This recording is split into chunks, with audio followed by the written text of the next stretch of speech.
सूर्य जब सिर के ठीक ऊपर था तब पुण्य के संपन्न नांदेड़ सिटी में समर्थकों से घिरी शरद पवार की बेटी सुप्रिया सुले घर घर जाकर लोगों से मिल रही थी। उनके समर्थकों में लाल पोशाक और एक पगड़ी पहना एक शख्स भी था जो थोड़ी थोड़ी देर पर साज तुरहा बजा रहा था। मराठी में तुरहा बजाने वाले व्यक्ति को तुतारी कहते हैं।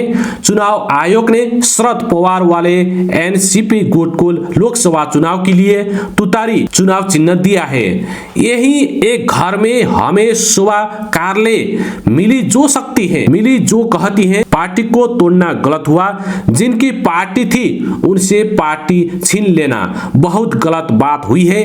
उनके साथ खड़ी महिलाएं भी। बारामती से सांसद सुप्रिया सुले का मुकाबला एनसीपी पार्टी तोड़ एनडीए में शामिल हुए अजित पवार की पत्नी सुनेत्रा पवार से है। पवार बनाम पवार की इस लड़ाई पर सुप्रिया सुले कहती हैं, क्या ये दुख की बात नहीं है? उस राज्य के लिए जहां सब कुछ ठीक चल रहा था उसे तोड़ दिया गया क्योंकि आप अपने बल पर नहीं जीत सकते। शिवसेना और एनसीपी में टूट के लिए सुप्रिया सुले ने इनकम टैक्स, सीबीआई और ईडी को जिम्मेदार ठहराया।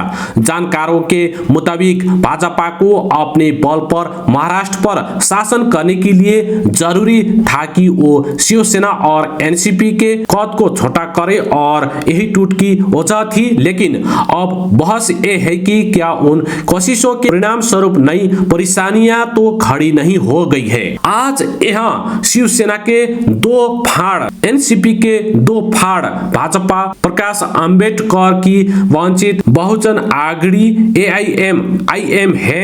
टिकट न मिलने से या राजनीति महत्वाकांक्षा से ऐसे कई नाराज नेता हैं जो यहाँ तो पार्टी बदल रहे हैं या सही वक्त का इंतजार कर रहे हैं। शिवसेना उद्धव ठाकरे के अनिल देसाई के मुताबिक कई लोगों को लगता है कि लोग बातें भूल जाते हैं, लेकिन इस मामले में ऐसा नहीं होगा।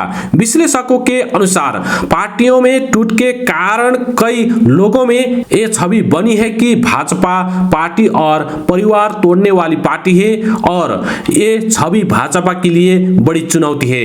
एनसीपी शरद पवार के जितेंद्र अवार्ड कहते हैं, हम मैदान छोड़कर भागेंगे नहीं, हम शरद पवार के साथ खड़े हैं। ये चुनाव लोकतंत्र और संविधान को बचाने की लड़ाई के लिए है। लोक सत्ता संपादक गिरीश कुबेर के मुताबिक पार्टियों की टूट के कारण भाजपा के सामने पार्टी के और आयातित नेताओं की राजनीतिक उम्मीदों को मैनेज करने की चुनौती है। वो कहते हैं जो लोग भाजपा में आए हैं वो भाजपा से अच्छा व्यवहार चाहते हैं, वो अपने मतदाताओं के प्रति जवाबदेह हैं। जब तक आप भाजपा में न आए तब तक तो पार्टी आपका बहुत ध्यान रखती है, उसके बाद नहीं। शिवसेना के नरेश व्यास के इन हालत के लिए उद्धव ठाकरे की फ्लॉप नीतियों को जिम्मेदार मानते हैं। वो कहते हैं, क्या जरूरत थी कांग्रेस के साथ गठबंधन की? हमारी शिवसेना कांग्रेस से झगड़ा के बड़ी हुई। शिवसेना में शामिल होने वाले आम लोगों थे, तब उनका झगड़ा कांग्रेस के बड़े नेताओं के साथ हुआ। कितने लोगों से संसार बर्बाद हुआ।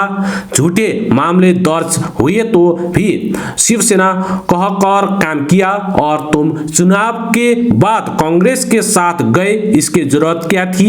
आपको एकनाथ शिंदे के खिलाफ बोलने का अधिकार नहीं है।